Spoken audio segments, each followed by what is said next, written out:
নমস্কাৰ মোৰ বন্ধু বান্ধৱীসকল, মোৰ ইউটিউব চেনেললৈ আপোনালোকক স্বাগতম জনাইছোঁ। আজি মই আপোনালোকৰ কাৰণে কেইটামান ইম্পৰ্টেণ্ট জিকে কুৱেশ্যন লৈ আহিছোঁ। যিকেইটা জিকে কুৱেশ্যন লৈ আহিছোঁ সেই কুৱেশ্যন কেইটা আপোনালোকৰ যিকোনো এক্সামৰ কাৰণে বহুত জৰুৰী হ'ব।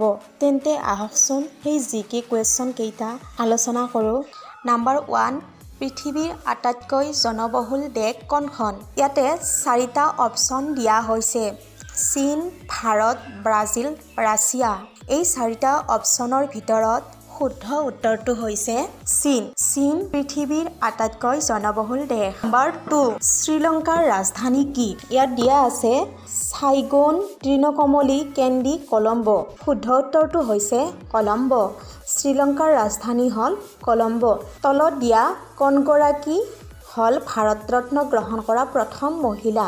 ইয়াত দিয়া আছে সুচেতা কৃপালিনী, ইন্দিৰা গান্ধী, লতা মংগেশকাৰ, কল্পনা চাওলা। এই 4জনৰ ভিতৰত ভাৰত ৰত্ন গ্ৰহণ কৰা প্ৰথম মহিলাজন হ'ল লতা মংগেশকাৰ। লতা মংগেশকাৰে প্ৰথম মহিলা আছিল ভাৰত ৰত্ন পোৱা।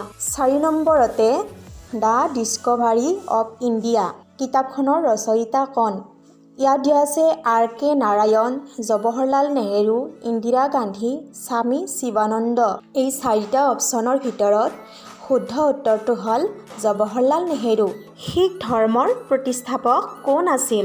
তলত দিয়া আছে গুৰু ৰামদাস, গুৰু গোবিন্দ সিংহ, গুৰু নানক দেৱ, গুৰু টেগ বাহাদুৰ।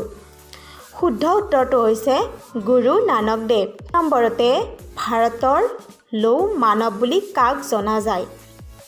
এই 4টা অপশ্যনত দিয়া আছে চৰ্দাৰ বল্লভভাই পেটেল, ডক্টৰ B.R. আম্বেদকাৰ, দাদাভাই নৌৰোজী, মহাত্মা গান্ধী। শুদ্ধ উত্তৰটো হৈছে চৰ্দাৰ বল্লভভাই পেটেল। ভাৰতৰ 8 নম্বৰতে ভাৰতৰ শিক্ষক দিৱস কেতিয়া উদযাপন কৰা হয়? বন্ধু বান্ধৱীসকল, এই প্ৰশ্নটো নিশ্চয় সকলোৱে জানে। এই অপশ্যন কেইটাত আছে 1 মে', 5 ছেপ্টেম্বৰ, 14 নৱেম্বৰ, 10 ডিচেম্বৰ। নিশ্চয় এই উত্তৰটো সকলোৱে জানে, সেইটো হ'ল 5 ছেপ্টেম্বৰ। তলত দিয়া 9 নম্বৰতে তলত দিয়া কোনজন নেতা ভাৰতৰ ৰাষ্ট্ৰপতি নাছিল? ইয়াত দিয়া আছে নীলম সঞ্জীৱা ৰেড্ডী, জ্ঞানী ডাইল সিং, K.R. নাৰায়ণ, উমা ভাৰতী। বন্ধু বান্ধৱীসকল, এই 4জনৰ ভিতৰত কোনটো ৰাষ্ট্ৰপতি নাছিল? ইয়াৰ শুদ্ধ উত্তৰটো হৈছে উমা ভাৰতী।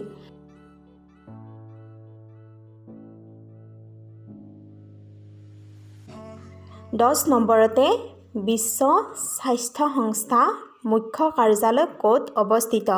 অৰ্থাৎ WHO ক'ত অৱস্থিত? ইয়াত দিয়া আছে নিউয়ৰ্ক, ৱাশ্বিংটন, জেনেভা, পেৰিছ।